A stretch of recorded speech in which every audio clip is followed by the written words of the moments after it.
Rasulullah memberikan isyarat tentang masalah ini, bahwa kelahiran Al-Mahdi nanti di akhir zaman diindikasikan, ditandai dengan terjadinya 2 kali gerhana dalam 1 bulan Ramadan.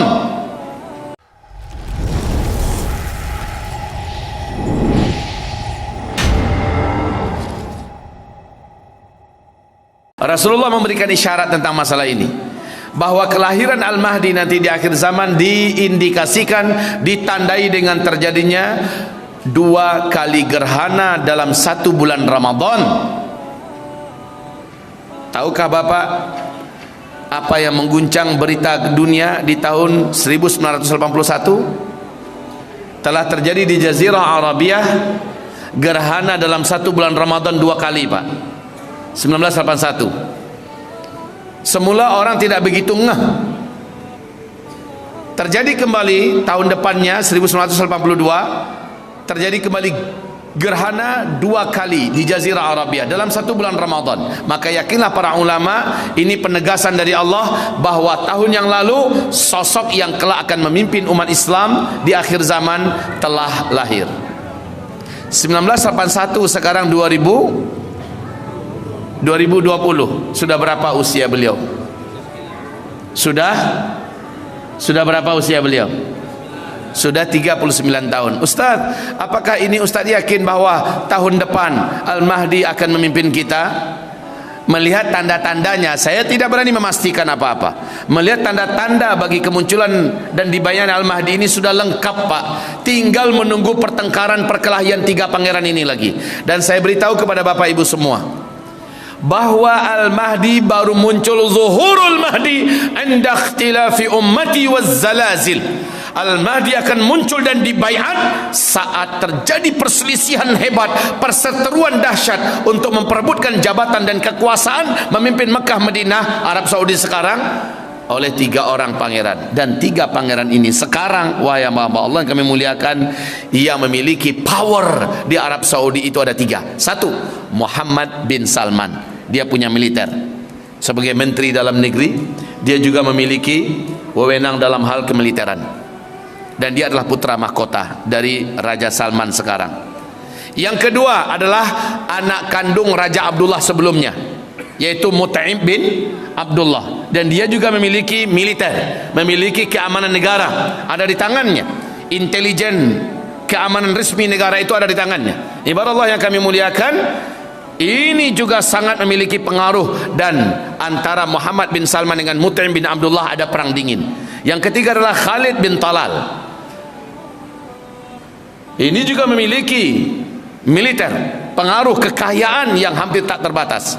Mereka bertiga ini sedang perang dingin, Pak. Satu-satunya peluang mereka bisa berkelahi langsung adalah mereka hanya menanti Raja Salman meninggal dunia.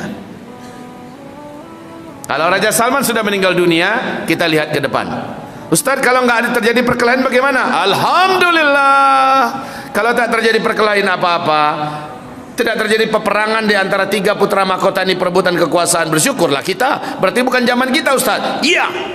Tapi kalau terjadi, sudah fix. Dari mana letak fixnya, Ustaz? Apabila terjadi perselisihan ini sampai ke tingkat perang di antara mereka bertiga menggunakan militer yang ada, menggunakan jaringan luar negeri yang ada, maka lihat sebagai pemasti 100%-nya gempa-gempa enggak Mekah, Madinah dan Arab Saudi di tahun yang sama. Jika ya 100%, tahun itu adalah Al-Mahdi akan dibaiat oleh umat Islam yang beriman di Makkah. Itu kuncinya ya. Itu kuncinya. Sekali lagi saya nyatakan kepada Bapak Ibu, melihat tanda-tanda yang ada lengkap, Pak. Kita hanya menunggu 1 saja lagi, yaitu wafatnya Raja Salman. Usia Raja Salman sekarang berapa? 83 tahun.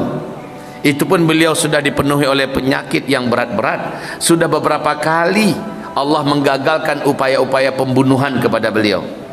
Orang terkuat yang selama ini menjaga beliau, bodyguard beliau, Mayor Jenderal Abdul Aziz Al-Bagham, yang meninggal ditembak, dan itu sebenarnya adalah baku tembak yang terjadi di Jeddah dalam rangka menggagalkan upaya pembunuhan Raja Salman. Akhirnya beliau meninggal dunia.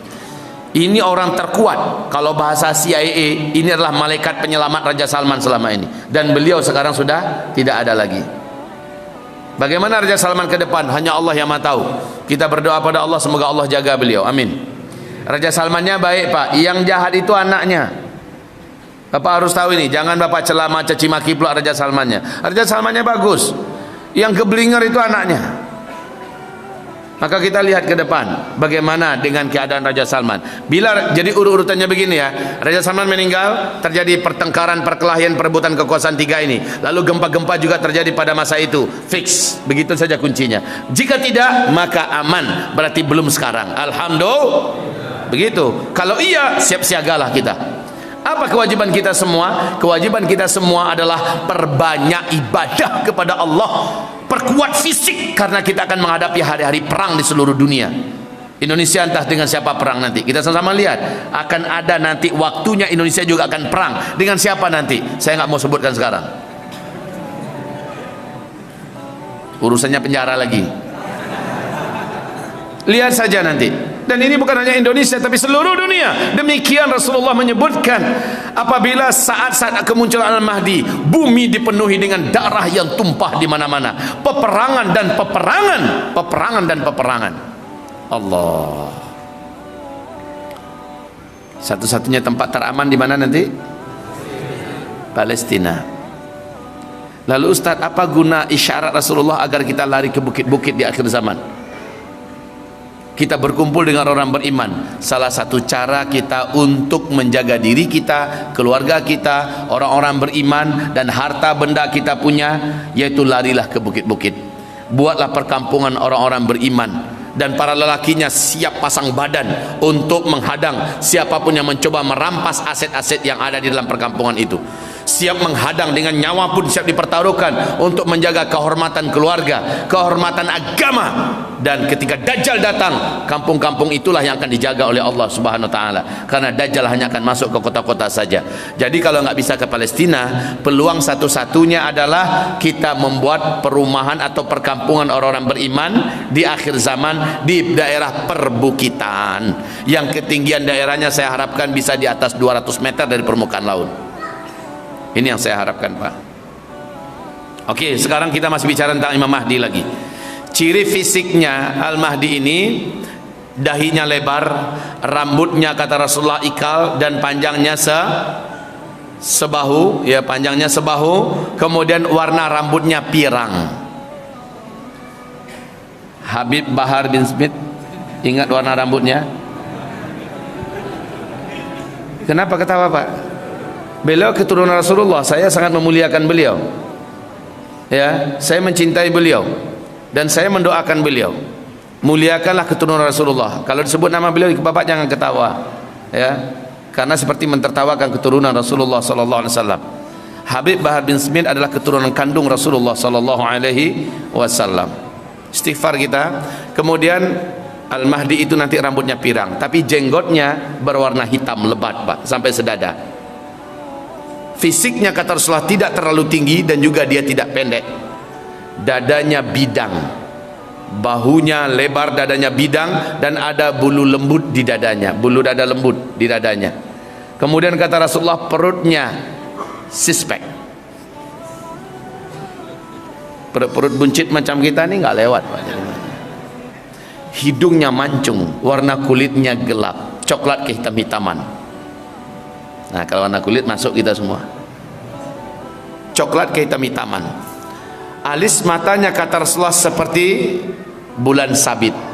Alis matanya seperti bulan sabit. Ibarat Allah yang kami muliakan, bibir atas dengan bibir bawahnya sama tebalnya, giginya rata, tidak ada satupun yang boneng maju ke depan atau yang mundur ke belakang.